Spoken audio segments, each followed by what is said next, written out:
ହଁ ହଁ ବା ଆଉ ନା ହଁ ଥାଉ ହଁ ହଁ। हाय फ्रेंड्स, आज आपण सहित मुड़ी धान सिझेबार प्रोसेसटी सेयार करुच्ची। जो धान आम सिझेबू तार नाम है राजपंजर धान एवं या मुझे हांडे सिझेबी। ए हांडे गोटे मण धान लगे सिझापी। तो एबे सिझापी मु 2 बाल्टी नॉर्मल ठंडा पानी मु नहीं तो ए पकई एवं ए बड़ दाना वाला लुण मु पकई गोटे मुठा एवं कंचा गोबर मेचाए मु पकईकी भल भाव में गोली नहीं तापर या बो भल भाव में उषुम कर देते से 3 टाँक पानी गोटे बाल्टी को बाहर कर नौची। आपण मैंने आग को देखिए मुझे पानी कौटी व्यवहार करुच्ची। तो ये पानी को भल भाव में गरम कर नौची। आपण मैंने देखिए कंचा धान मु 4 गाउला रखी। तो ये देखा केते धान हांडे लगुच। तो पानी बहुत भल भाव में गरम हो जाइए। तो एबे अल्प अल्प करके धान पकेबा ए कहीं पानी गरम रही। तो से धान पकईकी गोटे बाड़ी साहाय्य या सेट करने भी एबे देखो मु कौ भाया सेट कर नौची कहीं पानी गरम अच्छी आम हाथ लगे पारानी से गोटे बाड़ी साहाय्य ये मु धान को भल भाव में भितर को दे दूची। धान एवं आउ कि धान ए लगे से गोटे गाँवलारे अल्प अल्प धान करी मुझे पकई दूची। एवं आपण मैंने देखिए जो पानी मु रखी थी उषुम पानी मु बाहर करके रखी थी एवं से पानी को मुझे जगार ही व्यवहार करुच्ची। धान जो ऊपर पर्सन ड्राई रही जेहेतु पानी तल तो रही ऊपर धानटा ड्राई रही से धान उपर छिंचिकी या भल भाव में भिजई नेली। तापर ये ढाकुणी द्वारा या ढाकुणी नौची कहीं भल भाव में बांफ आसो धान जल्दी सिझी भी जीव।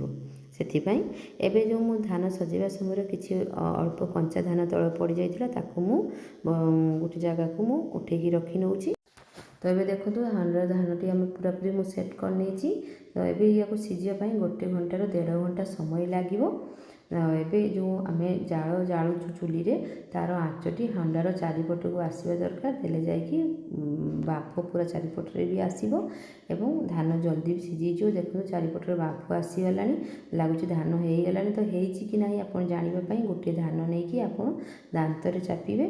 तो जदि आप चापी हो जाए ताहले जानवे धान हो जाए ना आप देखिए धानर ऊपर चोपाटा सूताखिय भाया छाड़ी हो जाइथिबो ताहले भी आप जानवे धान हो जाए। तो ये देखो जो ऊपर गोटे हंडार जो ऊपर गोटे बाल्टी धान बाहर करी कला ड्रम रे रखुची अलगा करी बाकी धान को मु अलगा एवं गोटे तसलारे सेठी रखी।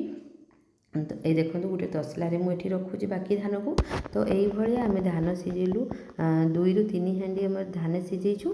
तो प्रत्येक हंडार ऊपर जो धान गोटे बाल्टी धान को मु कला ड्रम रे रखिली बाकी धान गुड़ाक मु तसलारे रखिली।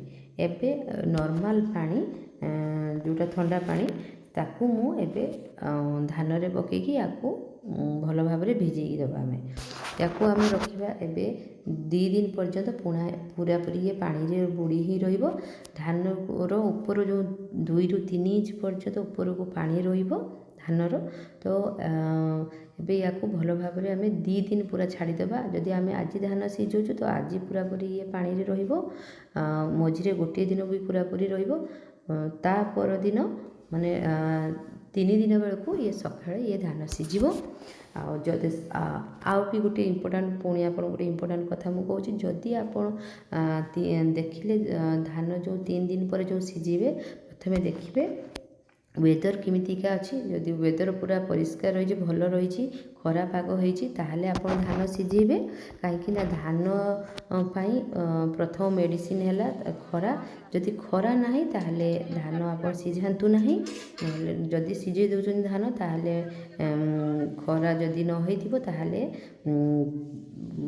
धान सहित मुढ़ी खराब हो मुढ़ी भल फुटबनी हल्का हेनी पथुरिया पथुरिया हम मुढ़ी से जदि वेदर पूरा भल अच्छी परिष्कार रही ताहले आप धान सिझातु ना धान सिझातुनि आ धान को आप 5 ରୁ 7 दिन पर्यंत सेमितिया पानी रे भिजेकी छाड़ी देबे किसी असुविधा ना 7 दिन बेलू जिते पानी आप उठाऊँच ताहले भल भाव में परिष्कार या धोईदेवे धोईदेला आपड़ कौन करेंगे ना जो हंडार जो ऊपर जो गोटे बाल्टी धान जो अलग रखी थे ताकू प्रथम हंडार देवे बाकी धान को तापर देवे एमतिया करके आप हाथ में ही ताकू छाणिकी हंडारे पकेबे ताको एक्स्ट्रा किसी पानी व्यवहार ये करेंगे ना ना धान खराब हो केवल से हाथ में ही धान को छाणिबे एवं हंडारे पकेबे से भाया करके जो ऊपर जो गोटे बाल्टी जो धान आप प्रत्येक हंडार जो ऊपर बाल्टी जो अलग जगार रखी थे प्रथमे ताकू देवे गोटे बाल्टी धान तापर अलग धान देवे ये करके आपड़ जदि 2 हांडा धान सिझाऊँच जिते आप 3 दिन पर धान सिझाऊँच सी पानी पीकी गोटे हंडा धान एक्स्ट्रा हो तो सेमतिया होगी आपको जब 2 हांडा धान सिझाऊँच ताहले 3 हांडा धान हम एवं आपण मानक पुणी थे कही रखुची जदि वेदर भल अच्छी ताहले धान उठेबे नहले आप धान सिझेबे ना सेमितिक आप धान ताको पानी रे ही छाड़ीदेवे किसी असुविधा हम ना ताकू भल भाव में सिझेदेवे भल भाव में धोई ने सॉरी परिष्कार धोई ने तो ये करके आमे भी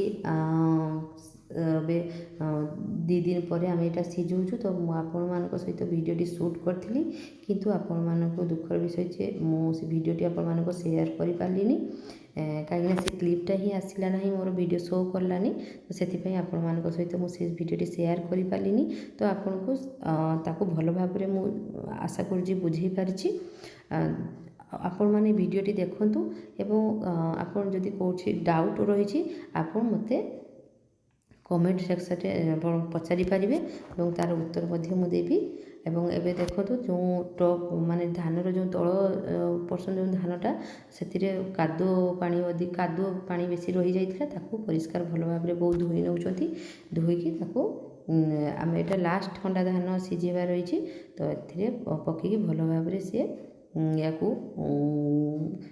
गोटे जगार या ढाकुड़ी नहीं कि भल भाव में सिझे ना तो आज भिडियोटी मुझे रखुची टाटा बाय बाय।